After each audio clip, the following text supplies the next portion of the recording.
आम्ही रेती वाहतूकदार आहोत, रेती माफिया नाही.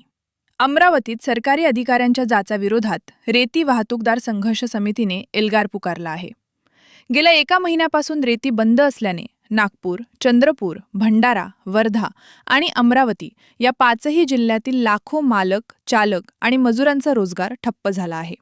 समितीचा गंभीर आरोप आहे की वैध रॉयल्टी पास असूनही अधिकारी किरकोळ कारणांवरून गाड्या महिनोन-महिने जप्त करून ठेवतात आणि बिना तडजोड म्हणजेच लाच घेतल्याशिवाय गाड्या सोडत नाहीत.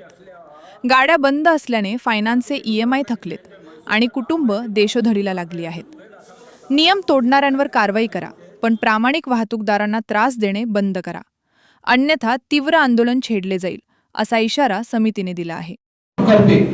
तर प्रत्येक तालुक्यामध्ये, प्रत्येक जिल्ह्यामध्ये प्रत्येक अधिकारी त्याला वेगवेगळे नियम लावतात. वर्धेमध्ये वेगळे नियम आहे, चंद्रपूरमध्ये वेगळे नियम आहे, अमरावतीमध्ये वेगळे नियम आहे. अधिकारी बदलले की नियम बदलतात, पण गाडी मालक तोच आहे, वाहतूकदार तोच आहे. तो प्रत्येक नियमाचा वेगवेगळ्या असतात. 10 लाख रुपये दंड भरणं त्याच्याने शक्य होत नाही. म्हणून आज 1 महिन्यापासून अमरावतीतल्या रेतीच्या गाड्या घरी उभ्या आहेत. 12 ब्रॅचची रॉयल्टी असेल, 10 ब्रॅचची रॉयल्टी असेल तरी गाडी आतमध्ये लागली आहे. रॉयल्टी असताना सुद्धा गुन्हा दाखल झालेला आहे. त्यांचं म्हणणं असं आहे की गाडीमध्ये रेती जास्त असल्यामुळे ती रॉयल्टी इनव्हॅलिड होते. पण ज्या घाटातून गाडी भरून येते अशा कोणत्याच घाटात काट्याची व्यवस्था नाहीये.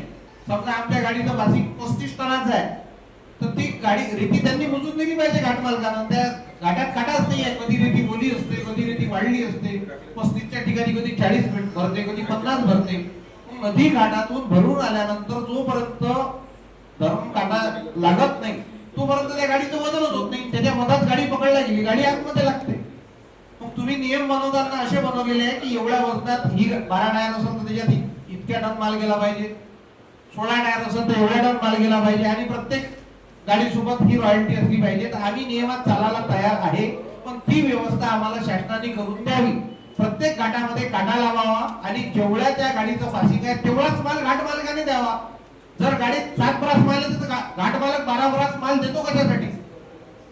ज्या गाडीत 4 ब्रास असेल तर 8 ब्रास देतो कशासाठी? हे गुन्हे जसे गाडी मालकावर दाखल होतात तर त्या गाडी मालकाला विचारा का ही रेती कुठून आणली आणि त्या घाट मालकावर सुद्धा गुन्हा दाखल करा. ज्या ठिकाणाहून रेतीची वाहतूक होते, ज्या ठिकाणाहून रेती भरून दिल्या जाते त्या ठिकाणी नियमाचं जर पालन केलं गेलं तर रेती ओव्हरलोड वाहतूक किंवा नियमाच्या बाहेर वाहतूक ही होणारच नाही. आम्ही रेती माफिया नसून ट्रान्सपोर्टर आहोत, वाहतूकदार आहोत. ज्या घाट मालकाने हरास घेतलेला आहे त्या घाटावर आम्ही जाऊन बाकायदा जेवढी रॉयल्टी पाहिजे तेवढ्या रॉयल्टीचे पैसे, जेवढी रेती पाहिजे तेवढे पैसे तिथे पेड करतो. नंतरच रेती आम्ही इथे आणतो. आमचे डिझेलचे, ड्रायव्हरचे पैसे जोडून जे प्रॉफिट आहे ते जोडून आम्ही रेती ते विकतो. आज अशी परिस्थिती आहे की फायनान्सवर गाड्या 1-2 महिने झालेले आहे. ड्रायव्हर घरी बसले आहे, कंडक्टर घरी बसले आहे.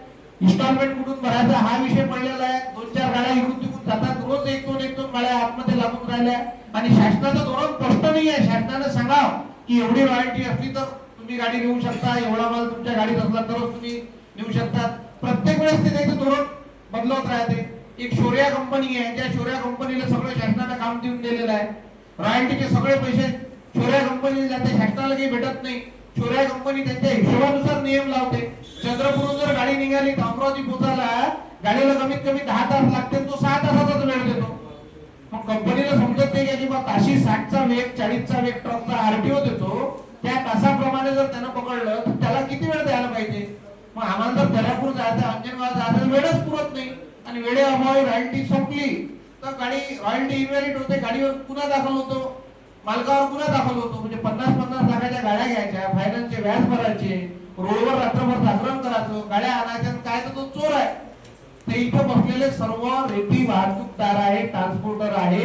आमचा कुणाचाही घाट नाही. ज्या ठिकाणाहून हरास होतो तिथून आम्ही रेती भरतो. आमची शासनाला तुमच्या माध्यमातून अशी विनंती आहे का रेती घाटावरूनच आम्हाला जो नियम आहे त्या नियमानुसार रेती देण्यात यावी. जर रेतीची रॉयल्टी 5 ब्रासची आहे तर 5च ब्रास देण्यात यावी. त्याच्यावर घाटातूनच आम्हाला माल भेटू नये.